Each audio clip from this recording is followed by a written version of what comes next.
सभी श्रोताओं को हमारा राधे राधे। आइए जानते हैं, अभी चैत्र में नवरात्रि जो स्टार्ट हो रही है 2024 9 अप्रैल से शुरू होगी और 17 अप्रैल को उसका समापन होगा। उसके बारे में थोड़ा सा जानते हैं। चैत्र नवरात्रि 9 अप्रैल से शुरू हो रही है। सनातन धर्म में नवरात्रि का विशेष महत्व बताया गया है। इसे लोग पूरी श्रद्धा और विश्वास के साथ मनाते हैं। ये माता रानी की पूजा और आराधना का समय होता है। नवरात्रि में आराधना का विशेष विधान है। नवरात्रि में सप्तशती का पाठ करना चाहिए और यदि आपके पास समय कम है तो शिव जी द्वारा रचित सप्तशती श्लोकी का पाठ करना चाहिए और भगवती स्तोत्र भामान्य अष्टकम का पाठ करना चाहिए। सनातन धर्म में नवरात्रि का पर्व बहुत ही महत्वपूर्ण माना जाता है। नवरात्रि साल में 4 बार आती है। 2 बार गुप्त रूप से होती है और 2 बार एक शारदीय नवरात्रि होती है और दूसरी चैत्र नवरात्रि। धार्मिक मान्यता के अनुसार नवरात्रि में दुर्गा के 9 रूपों की पूजा की जाती है।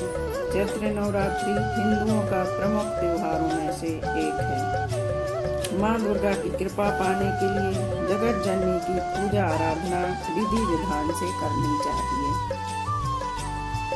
नवरात्रि के पहले दिन शुभ मुहूर्त में घट स्थापना करनी चाहिए।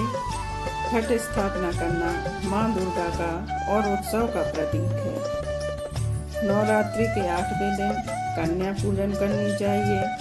कहा जाता है कि नवरात्रि में कन्या माँ दुर्गा का स्वरूप होती है। नवरात्रि में 9वें दिन रामनवमी मनाई जाती है।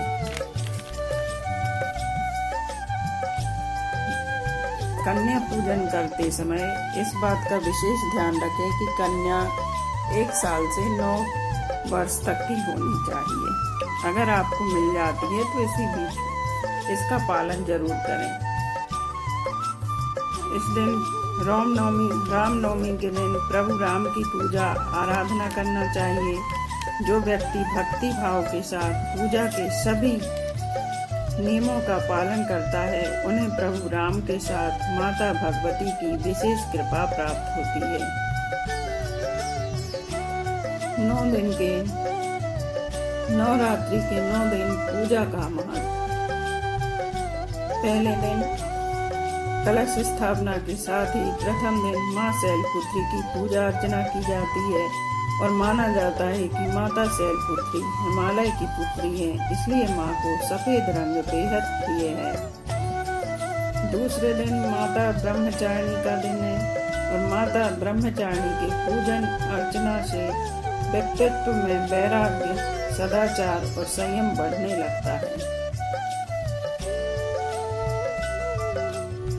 तीसरे दिन माता चंद्रघंटा की पूजा की जाती है और कहा जाता है कि माता चंद्रघंटा की पूजा अर्चना से व्यक्ति मानव सांसारिक कष्टों से मुक्ति पाता है। चौथे दिन माँ कुष्मांडा की पूजा अर्चना की जाती है और माता को मालपुए का भोग लगाया जाता है। 5वें दिन दुर्गा जी के पंचम स्वरूप स्कंद माता की पूजा की जाती है और माता को केले का भोग लगाया जाता है। 6वें दिन देवी के 6ठम रूप माता कात्यायनी की पूजा की जाती है। 7वें दिन माता कालरात्रि की पूजा अर्चना की जाती है और माता कालरात्रि शत्रुओं को नाश करने वाली होती है। नवरात्रि के 8वें दिन माँ महागौरी की पूजा अर्चना का विधान है। महागौरी की पूजा करने से मनुष्य के सभी कष्ट दूर हो जाते हैं। घर में सुख समृद्धि आने लगती है। 9वें दिन माता सिद्धिदात्री का है। मान्यता है इस दिन भक्तों की सभी मनोकामनाएं पूर्ण होती हैं। इस तरह से नवरात्रि में 9 देवियों की पूजा का विधि विधान के साथ करनी चाहिए। जो व्यक्ति 9 दिन का व्रत रहता है उसको सबसे पहले कुछ बातों का विशेष ध्यान रखना चाहिए। व्रत के दौरान यह नियम लेना चाहिए कि मैं किसी की निंदा स्तुति नहीं करूँगा।